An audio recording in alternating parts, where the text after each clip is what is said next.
everybody, welcome back. I am PDX Guitar Freak, and in this video I'm going to show you the newest Firebird from Gibson. This is from their original collection. Now I recently did a similar video showing you guys the original collection Flying V. So if you want to check that out, I'll put a link down below.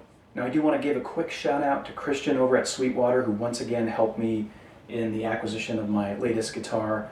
Really impressed with Sweetwater and the way they do business, and Christian's always a pleasure to work with. I'm going to put his contact info down below, so make sure you call him when you're in the market next for a new guitar or other equipment. Now if you haven't been following what's been going on with Gibson, they are now grouping their guitars into one of three collections: the original collection, the modern collection, and the custom shop. Now the original collection is where you're going to find those guitars that have more traditional specs, and the modern collection is where you're going to find guitars with more modern specs. And the custom shop remains the place to go where you want to find more of those limited run high-end guitars. Now for the Firebird, you're only going to find the Firebird in the original collection and the custom shop. There is no modern collection Firebird. Now if you look at the big five from Gibson that I like to call, the big five solid bodies that is, we've got the Les Paul, SG, Flying V Explorer, and Firebird, right? Of those, the Firebird's the only one where you're not going to find a modern collection version. Now, for the custom shop version, I don't want to spend a lot of time talking about that. I think that one actually debuted in around 2017. Looks really nice. I love the white binding on the black with the gold hardware. Really slick looking. Now I think it's really important to call out that with the custom shop Firebird, it doesn't have the mini humbuckers that we've come to associate with Firebirds. It has full-size humbuckers, so that really turns it into kind of a little bit of a different beast. Very cool guitar, but I want to make sure you take that into consideration. Now, you may have noticed that we're also missing in this new lineup the budget level Firebirds, like the Studio or the Tribute. And I talked to Gibson about that, and I was told that at this time they don't have any plans to bring those models back. Doesn't mean they won't do it sometime later in the future, but right now there's no plans.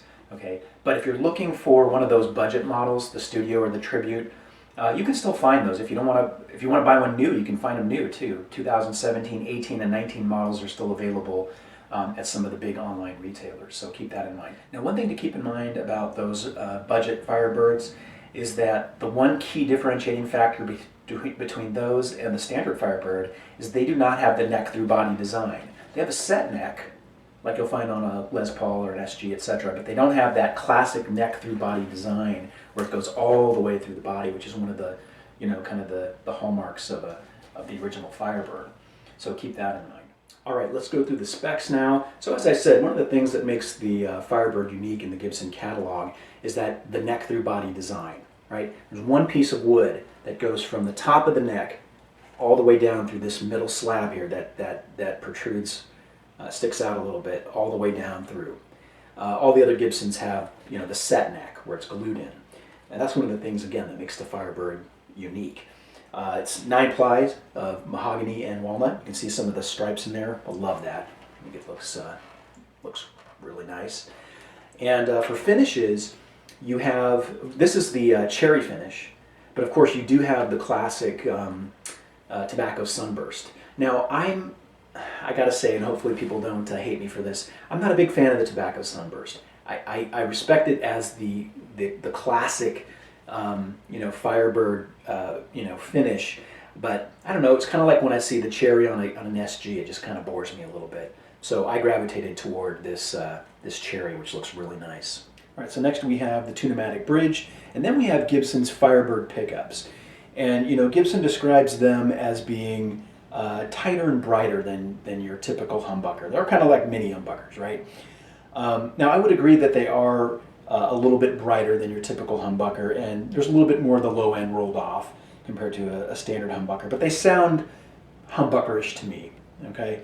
And if you talk to, the Firebird aficionados, right, the guys that live and breathe Firebirds, they will tell you that the original Firebird pickups are much different. They do fall between the tone of a single coil and a humbucker, but they're more single coil-ish if you had to lean one way or the other. These lean more toward the humbucker tone. So I'm going to play you some real basic clips here: clean, crunch, and lead. And I want to know from you down below what you think of these pickups. Now that said, I did make the decision to swap these pickups out, or I will be doing so. And I've decided to get the Lawler Firebird pickups. Lawler, L-O-L-L-A-R. I've read a lot of great things about them. It's not that I don't like these pickups. I think these pickups sound good, but I want to go for that, you know, more vintagey Firebird tone, right? I have enough Gibsons and other guitars that have that humbuckerish tone that I want something a little bit different. Again, I think the pickups sound good.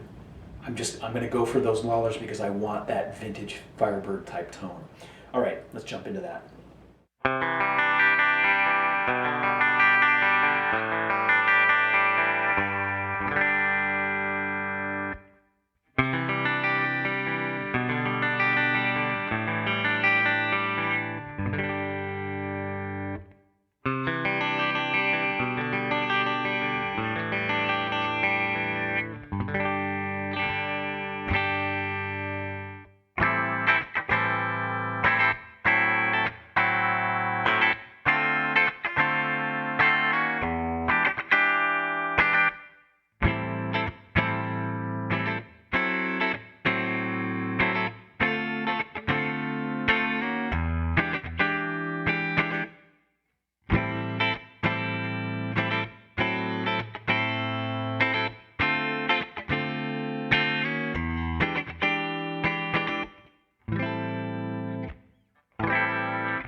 What's changed from the 19 to the new original is that there's no longer a printed circuit board in here. It's all hand wired. That's one of the changes. Now we've got the pick guard with the classic Firebird logo there. Toggle switch, volume and tone for each pickup. All right, so moving on, we've got a rosewood fingerboard with the trapezoid inlays, and the frets are different from the 19. The 19 had low frets. These are medium jumbo. I like that. I like that change. There is one change that I don't like, and I talked about this in the Flying V video, the original Collection Flying V video. They are no longer, Gibson is no longer cryogenically freezing their frets. And that treatment, according to Gibson, was supposed to make the frets last up to 4 times longer. So they're no longer doing that, right? And, you know, I get it. It's cost cutting. They're trying to save money, getting back to basics, as they've said. But it's a little disappointing that that's gone away. And then I just want to quickly mention with the headstock, we have standard tuners. We don't have those banjo tuners. And I've heard a lot of people comment that they're disappointed that, given this is supposed to be, you know, the original collection and more traditional, that they didn't use the banjo tuners. All right, that was my video on Gibson's newest Firebird from their original collection. If you have questions, let me know. Put them down in the comments section below and I will answer all of them as time allows. Until next time, rock on.